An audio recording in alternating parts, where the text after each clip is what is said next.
আপনারা দেখছেন Bankura TV breaking news. Bankura টিভিতে আপনাদের স্বাগতম। বাঁকুড়া টিভির chief editor the tiger journalist দাদা উত্তম দে তুলে ধরছি পশ্চিমবাংলার হুগলি জেলার একটি গুরুত্বপূর্ণ ব্রেকিং নিউজ। বৈজ্ঞানিক পদ্ধতিতে বৈজ্ঞানিক মিটার থেকে বিদ্যুৎ চুরি করতে গিয়ে পুলিশের হাতে ধরা পড়ল 3 অভিযুক্ত। সেই খবর আপনারা দেখতে থাকুন একমাত্র পশ্চিমবাংলার প্রতিবাদী চ্যানেল বাঁকুড়া টিভির পর্দায়। এ সম্পর্কে পুলিশ প্রশাসন সাংবাদিক সম্মেলন করে কি বলছেন শুনুন। আপনারা দেখতে পাচ্ছেন ভিডিও।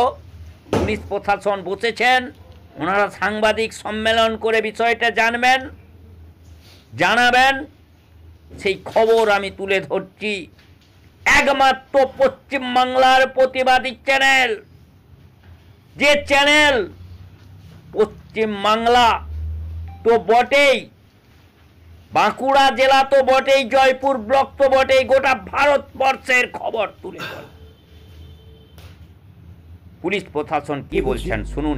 এমনি আমরা সাধারণত যে সমস্ত কেসে আপনাদের সঙ্গে আমাদের মুখোমুখি হয় বা আলোচনা হয়, এই কেসটি একটু অন্যরকম কেস।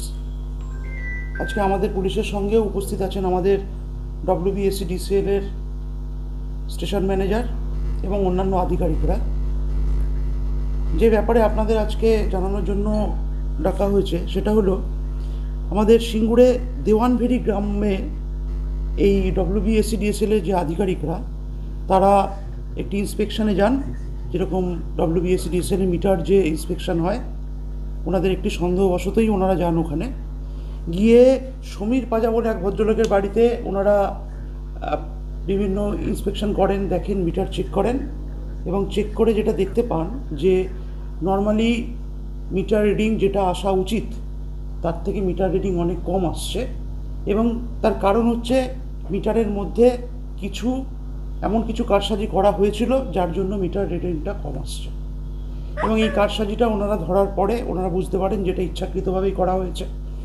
এবং কিভাবে কি করা হয়েছে সেটা করার জন্য সমীর পাজাকে আমরা এনে জিজ্ঞাসাবাদ করি। এবং এই যে ঘটনাটা ঘটেছিল এটা আমরা যখন ওনাদের অভিযোগের ভিত্তিতে আমরা যখন সিঙ্গুর থানায় একটি কেস করি, কেসের তদন্ত যখন আমরা শুরু করি, তখন আমরা দেখতে পাই শুধু সমীর পাজা নয়, ওনার পেছনে আরও দুজনের হাত রয়েছে, যার সঙ্গে ওরা একসাথে মিলে এই ধরনের মিটারে কারসাজি করে মিটারটা কম করার, মানে যাতে মিটার রিডিংটা কম আসে, এই কারবারটা করছিলেন।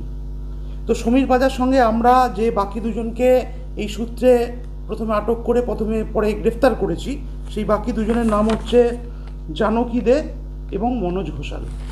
জানকী দেকে, এই তিনজনকেই আমরা অ্যারেস্ট করেছি 3 তারিখে, অর্থাৎ 3/11/2025 তারিখে। এবং এই তিনজনকে গ্রেপ্তার করার পরে আমরা এদের 4 দিনের পিসি আনি, পুলিশ কাস্টাডিতে আনি। এদের জিজ্ঞাসাবাদের মাধ্যমে জানতে পারি যে 15,000 টাকার বিনিময়ে এই সমীর পাজা এর যে মিডলম্যান যে আছে তার নাম হচ্ছে জানকী দে, এই মিডলম্যানের কাজ করেছে। ইনি এই মনোজ ঘোষালকে এই কাজটি দেন যে ওর মিটারের রিডিংটা কমানোর জন্য যে কাজ করার দরকার সেটা যাতে উনি করেন। এবং এই মনোজ ঘোষালই এই মিটারের কারসাজিটা করেন। এবং এই 2 ব্যক্তির মধ্যে, অর্থাৎ সমীর পাজা এবং মনোজ ঘোষালের মধ্যে যোগাযোগ করিয়ে দেন হচ্ছে এই জানকী দে। 3 জনকেই দেখছেন আমরা অ্যারেস্ট করেছি। করে আমরা জানতে পেরেছি যে এরা এই ধরনের কারসাজি করে মিটার কমানোর যে কাজটা, রিডিং কমানোর যে কাজটা, সেটা এরাই করে থাকে। এবং এনাদের আমাদের WBSCDCL এর যে সিঙ্গুর কাস্টমার কেয়ার সেন্টারের স্টেশন ম্যানেজার অনুপ কুমার গের, ওনার অভিযোগের ভিত্তিতে সিঙ্গুর থানায় একটি কেস হয়। কেস নম্বর হচ্ছে 563/25, ডেট হচ্ছে 15/10/2025 এবং সেকশনটা হচ্ছে 135(1) আন্ডার সেকশন BCD। এই সেকশনে আমরা কেস করি। এবং এই কেস করে আমরা যেটা বললাম যে এখন এরা পিসি পিরিয়ডে আছে। পিসি পিরিয়ডে আমরা এটা জানার চেষ্টা করছি যে এরা এই ধরনের কাজ আগে কোথাও করেছে নাকি, বা কোথায় কোথায় করেছে, বা কত টাকার ফ্রডের আগে করেছে, এবং এদের সঙ্গে আরও কেউ যুক্ত আছে নাকি, সেটা আমরা তদন্তের পিসি পিরিয়ডে এবং তদন্তের বাকি সময় এটা আমরা বার করব। এবং যেমন যেমন আমরা অগ্রগতি পাবো সেইভাবে আপনাদের আমরা ইনফর্ম করতে থাকবো। কত টাকার মতন টোটাল ফ্রড হয়েছে? এখনও অবধি ওনারা যেটা বলছেন যে 3,70,000 টাকার মতো ওনারা ইয়ে করেছেন, ওনাদের কাছে যে ফ্রড হয়েছে সেই অ্যামাউন্টটা জানিয়েছেন। তবে এটা শুধুমাত্র একটি মাত্র ঘটনা, সমীর বাজার এই বাড়ির কেসটাই আমরা জানতে পেরেছি। বাকি আর কোনো জায়গায় এরকম হয়েছে নাকি সেটা আমরা তদন্তের বাকি সময় জানতে পারবো।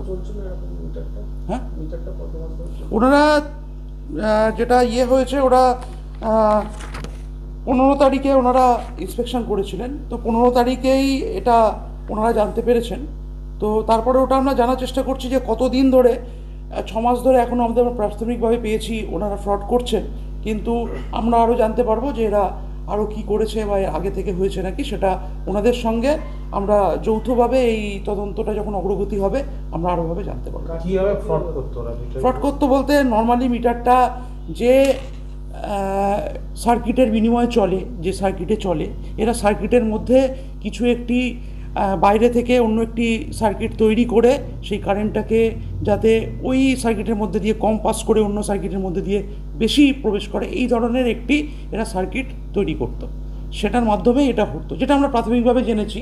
তবে ওনারা আরও আমাদের ইনভেস্টিগেশনের বাকি পর্যায়ে এটা আরও ডিটেলভাবে আমরা জানতে পারবো যে এরা এক্স্যাক্টলি কীভাবে বা বিজ্ঞানের কোন ইয়েকে কাজে লাগিয়ে এরা এই ধরনের কাজটা করে। মানে বড় একটা চক্র এর ভেতরে? অবশ্যই বড় একটি চক্র আছে, এবং এই চক্রটি এরা এর আগে অন্য কোথাও করেছিল নাকি, বা এখানে যে অ্যামাউন্টটা বললাম তার থেকেও বেশি অ্যামাউন্টের এরকম কারসাজি বা এরকম কোনো ঘটনা ঘটেছে নাকি, শুধুমাত্র আমাদের হুগলি নয়, পশ্চিমবঙ্গের অন্য কোনো জেলায় বা অন্য কোনো জায়গায় করেছে নাকি, সেটাও আমরা খোঁজ করার চেষ্টা করছি।